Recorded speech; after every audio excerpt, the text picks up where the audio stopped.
દાળ બાટી બનાવીએ ઘરે એકદમ બહાર જેવી। સૌ પ્રથમ મિક્સ દાળ બાફી લઈશું। તેમજ ભાખરીના અને રોટલીના લોટમાં અજમો, વરિયાળી, મીઠું અને તેલનું મોયણ આપી કડક લોટ બાંધી લઈશું।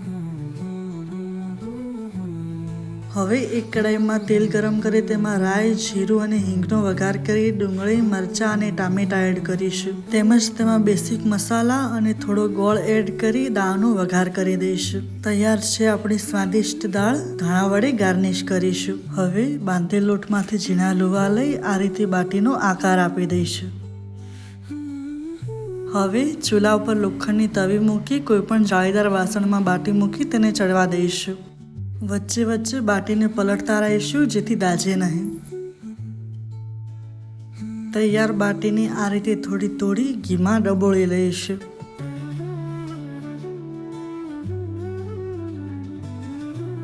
હવે ઘીવાળી બાટીને ઝીણી મસળી લઈશું અને ઉપરથી દાળ એડ કરીશું। સાથે છાશ તો ખરી જ। તૈયાર છે બહારથી પણ સારી સ્વચ્છતાપૂર્વક બનાવેલી દાળ બાટી।